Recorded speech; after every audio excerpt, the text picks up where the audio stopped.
Welcome to Walk, Don't Run to the Doctor, where we are helping people avoid the burdens of preventable disease. By using evidence-based lifestyle tools to unlock each person's intrinsic healing ability, we're going to be supporting healthy families, healthy communities, and healthy individuals. Making your own food and moving every day vigorously can help you gain freedom from health debt. We can prove it.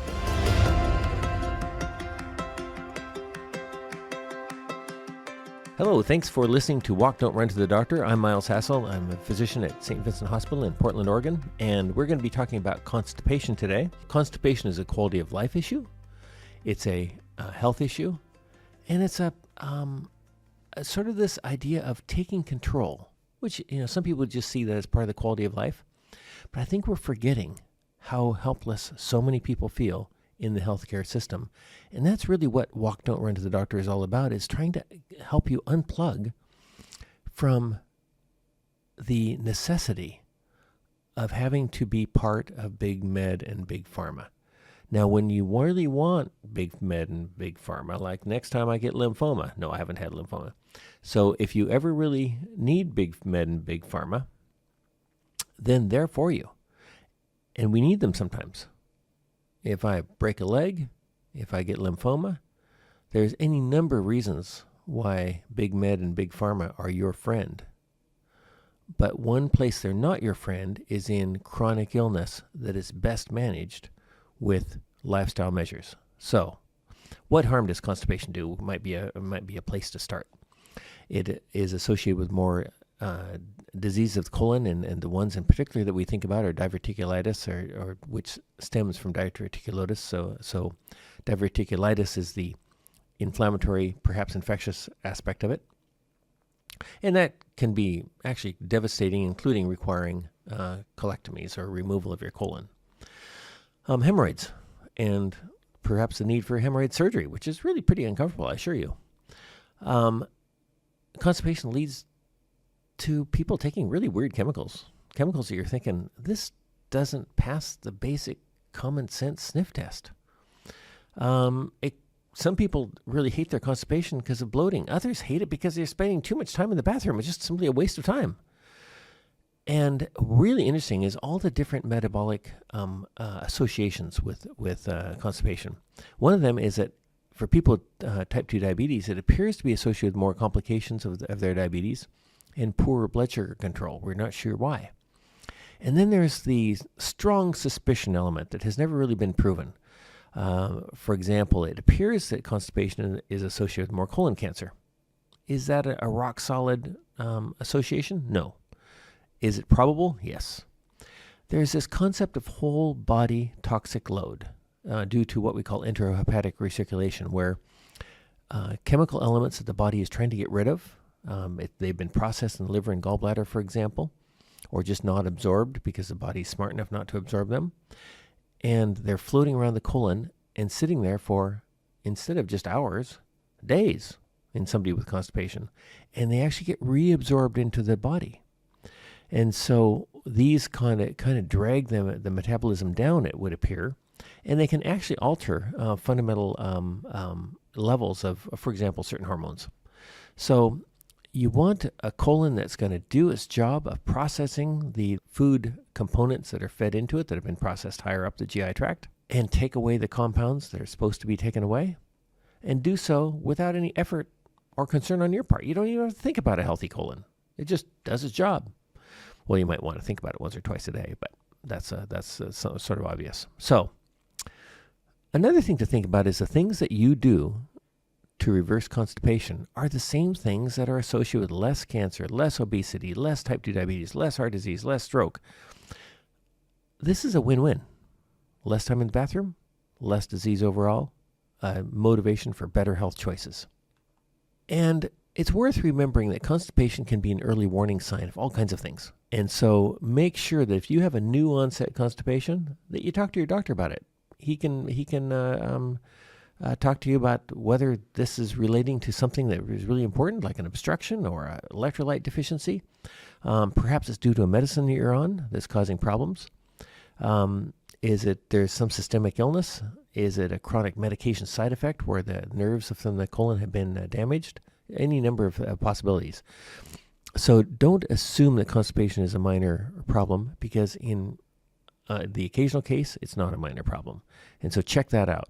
If this is a problem for you, make sure you talk to your doctor, but maybe your colon just needs a nudge, and that's what we're talking about today. So if we're going to prevent the constipation or treat it, there's a short list of things to know about. Whole food diet, because whole food diets provide fiber and the kind of nutrients your colon needs. Liquids in any form. It doesn't have to be water. It can be soup. It can be tea. It can be coffee. It can be whatever. Maybe you make kombucha at home. That's even better. Then there's the bugs in your gut, what we call the microbiome. We'll be talking about that. The special foods that have a particular effect, and these are most commonly prunes and dates. There are other foods that work as well. Movement probably has a role, so physical activity. And then always go back to the fact that maybe you have constipation because of something somebody is giving you, some supplement or some drug. First of all, we think about prevention in terms of the whole food diet. And the best fiber, and we'll be talking a bit more about fiber as a supplement, but most people don't need a fiber as a supplement. Most people need fiber in fruits and vegetables and beans and lentils and minimally processed whole grains. What this means is you avoid the highly processed foods, such as highly processed flours. So these will be labeled white flour or wheat flour instead of 100% whole grain flour. Whether it's wheat or rye or barley or oats, we don't really care, but it should be 100% whole grain. And that means most breads and pasta are going to be not good for your colon. Other processed grains include white rice and ready-to-eat breakfast cereals. None of these are going to be good for your colon. They're not good for you anyway. So even if you don't have constipation, we'd suggest you take that piece of advice right now.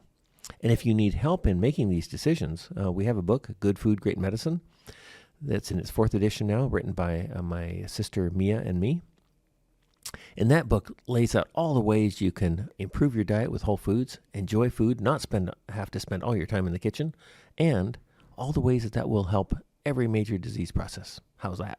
Okay, so we've just talked about fiber in whole foods, but it's not uncommon for us to be dealing with people who aren't getting enough fiber from whole foods. And we suspect that's because they're not eating enough whole foods. They should have fruits and vegetables with every meal and snack. They should have whole grains and beans at least once a day to get where we're getting to. But let's pretend that either because of inattention to whole foods or the fact that you might have a special colon that needs more fiber, you need a fiber supplement. Well, the most effective fibers appear to be psyllium. The brand name that is most commonly associated with this is Metamucil, but there's a million sources of psyllium. And then there's something that's more expensive, does work pretty well, probably causes less bloating, called superfiber. And it's, as far as we know, it's a unique product from only one source. All of these work really well. Other fiber products that are on the market, and there's numerous of them, don't seem to work as well in our practice and are not as well supported by the clinical literature. So if you're taking FiberCon or something, and Citrusel or whatever, Benefiber, and it's working well for you, great. We're not here to condemn them, but I do think that psyllium does do a better job for the people who need a fiber supplement. The next thing we think about is near and dear to my heart, which is how do you have a fiber supplement without getting a commercial product? And the answer is Wheat Bran. So most people tolerate wheat great. And anywhere from about a quarter to half a cup of Wheat Bran works really well for most people. And the way we've done it is we take the quarter or half cup of Wheat Bran, we stick it in the fridge with a little yogurt, a little kefir, some prune juice, and then other things that might make it taste good. Maybe chopped walnuts or raisins or any number of things. You leave it soaking in the refrigerator overnight, and the next morning you eat it as a cereal. And that is really cheap. Really makes you feel self-righteous because of its gritty nature. Really works well. And so that's if you feel like going to that trouble, then it's fabulous. And you can make it taste as good any way you want. Maybe you might add a little honey or a little maple syrup or a little molasses. And of course, one of the benefits of using the Wheat Bran with some yogurt and kefir is that you also get this broad probiotic complex as well. So you sort of cover 2 or 3 steps all at once. Bloating is worth mentioning at this stage. Anytime you add a fiber supplement, depending on who you are and what your gut is doing and all this kind of stuff, you may get some bloating. It just comes with the territory. As whenever you make a change to the fiber intake, you might get bloating. It'll go away slowly over time. And if you don't want bloating, you add the fiber more slowly. In other words, you might, instead of starting with 2 tablespoons of Metamucil a day, 1 tablespoon in the morning, 1 at night, maybe you might start with a teaspoon morning and night, and then build up. Find out what your body can do. And that's an interesting sort of thing to think about. And when we're talking about treating things like constipation with whole foods, then we're also saying to the patient, you're in charge. You've got to make this work. And that may actually require some work. That may require a little bit of adjustment of this and that. And if you're looking for just a simple, one-size-fits-all, quick solution to a problem, then we think you're actually thinking wrongly, because that's what drives you into the hands of Big Pharma and Big Med. And we'll talk a little bit more about that in a minute. Another thing, if you're getting bloating, is to add more probiotic foods, and we'll talk about that more in a minute. And maybe get some more exercise. More exercise appears to help constipation, and it may drive those compounds, such as the gas-forming compounds that are causing the bloating, through your colon faster. That's the impression we get. Next, when you're using fiber, make sure you're getting enough fluids. Liquids of all kinds. Water, tea, coffee, soup. We don't recommend booze, but pretty much all other fluids are going to do the job, because if fiber doesn't get enough fluid, it becomes a cork. You don't want a cork down there. So if you're going to do this, then you're going to add more fluids. You're going to make sure your urine is really pale, including in the morning. And if you do that, you're going to know that you're getting enough fluid. And so that's the fluid component of this is so important, it can't be overemphasized. The next step, if you're still having problems with constipation, is prunes. So prunes, dates probably work as well, but prunes are the classic. Prunes also have some other benefits, including they seem to improve bone density and bone strength, reduce your fracture risk, for example. So we're big fans of prunes. And so take out however many it is required. Anywhere from 3 to 10 a day is typically the range that people find works for them. We get the sort of the drier, less luscious prunes that are sorbate free. Around here, you can get them easily, for example, at Trader Joe's, rather than the more moist prunes that have more chemicals in them. And so, but it doesn't have to be prunes; it can be dates, and you may find other things work well for you as well. You know, some people find pears and apples work really well. Other people find they don't. Now let's talk about the microbiome, the bugs in your gut.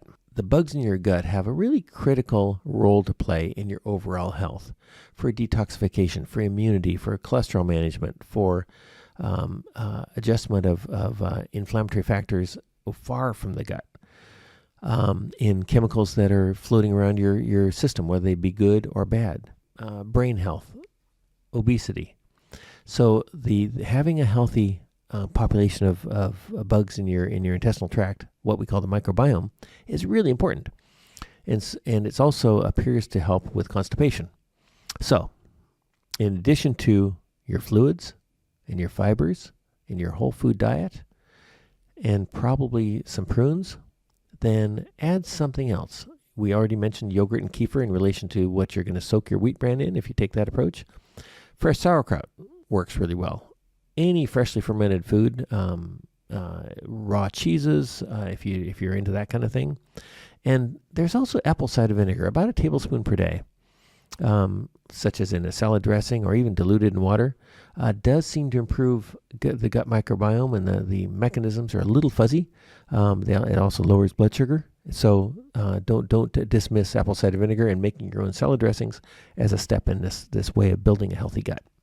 And then let's pretend you've done all this and it hasn't worked. That's when we start adding magnesium. So caution. If you have kidney failure, which is rare, but the person listening to this might have kidney failure, then talk to your doctor before you take magnesium. Typically, we use magnesium oxide tablets, but any form of magnesium works, including liquid magnesium citrate. We don't know what the right dose for magnesium for you is, so typically if we're going to use magnesium oxide tablets, 400 milligrams, we would start with 2 in the evening, and then maybe go to 2 twice a day if that wasn't enough. Or if 2 in the evening gave you diarrhea in the morning, we'd cut back to 1. So You just move around your magnesium dose until you find a dose that works. The reason we use magnesium oxide is it's super cheap. It's really compact, so you don't have to take as many pills as with some of the other forms of magnesium, and it's kind of easy. Whatever magnesium you use, you have to use enough to have an effect. And eventually, if you use enough magnesium, and once again, the caution is if you've got kidney failure, this is not good advice, but for the rest of us it is, then you keep increasing the dose of magnesium until you get loose stool. That's called the level of bowel tolerance. That's the level at which your body is no longer able to manage any more magnesium. And then you know you're probably a little bit over the dose that you need. But don't just go straight to magnesium because you want a simple pill solution. Instead, see constipation as an opportunity to improve your health overall. And that means fluids, whole food diet, maybe some prunes or dates, maybe a fiber supplement. Don't go to magnesium first, because going to magnesium first starts falling into this big pharma way of looking at things. And so one of the things you'll notice that we haven't talked about is all these novel chemicals that they use for constipation. So I think it'd be fair to say that polyethylene glycol is the most recommended compound given by doctors for constipation. If you look at what polyethylene glycol is and all the other uses it's for, everything from antifreeze to rocket fuels and things like that, then you'd say to yourself, A, this stuff has no nutritional value whatsoever. B, it's a really weird chemical. And what is the potential toxicity of this stuff if I take it for 20 years? Has there ever been a study of people on this stuff for 20 years? No, there hasn't been. But whenever you're using these really novel chemicals, do you really want to be that guinea pig for big pharma? I don't think it makes sense. It does work, though. Got to give it that. And then there's all the herbal and chemical laxatives. Just because something says it's herbal doesn't mean it's good for you. Morphine is kind of herbal. You can get cyanide from herbal sources. Does that mean they're good for you? No, it doesn't. So when it comes to the herbal and chemical laxatives and stool softeners, it's really uncertain as to whether they are harmful or not. And there's legitimate basis for suspecting that there is some harm, especially in terms of the neural structure, the nerve structure of the colon. So why not use food? It's cheaper, it's better, and it's your opportunity to improve your overall health. Don't think of constipation as a problem in isolation. Think of it as a problem of lifestyle, and that if you use lifestyle to help your constipation, you're going to be using the same steps that will reduce your risk of cancer, heart disease, stroke, diabetes, obesity, and so on. Physical activity is another one. So this is pretty shaky in the literature, but for those of us at the cold face of actually treating real patients, it looks like it's an important factor. And so if you increase your physical activity by any amount, you will probably improve your gut health. Will this work by itself? No. It doesn't look like physical activity, exercise, will do the job of treating your constipation in and of itself. But in terms of making everything else that we just talked about work better and with less bloating, I think that's a definite yes. So get in the habit of an exercise program that you do 3 times a day. I said 3 times a day, not 3 times a week. If you're serious about your health, be serious about your health and try a little experiment. 1 minute of exercise 3 times a day. Could be jumping jacks. Could be running stairs. Could be weights. Could be pickleball. Get enough activity to make you short of breath 3 times a day. And if after 2 weeks you don't say, wow, that was a good move, then give me a call.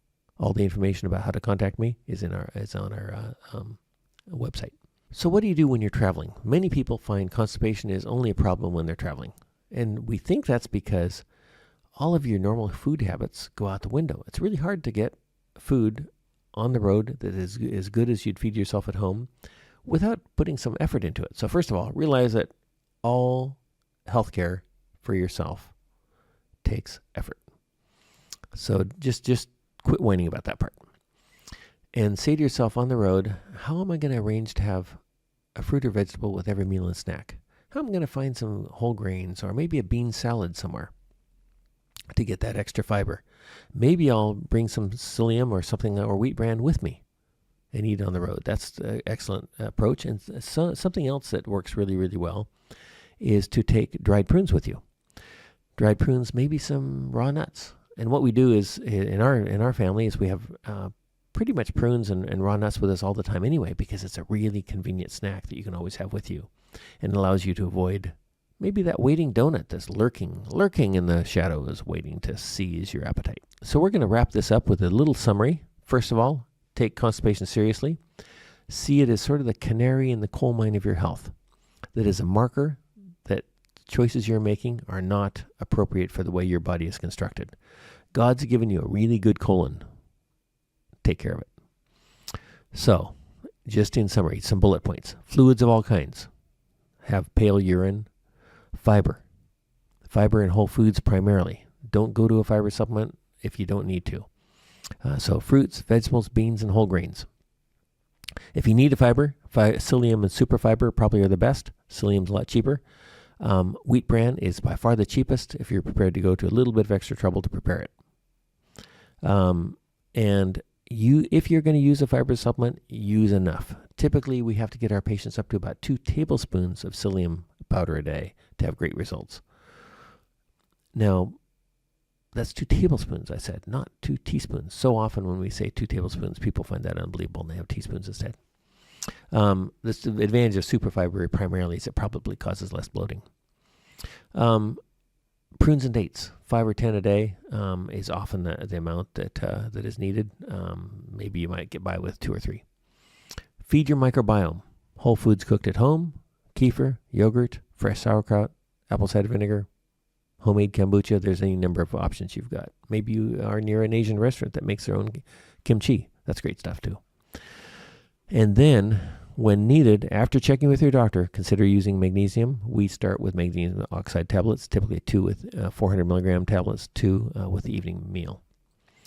And finally, be patient and persistent.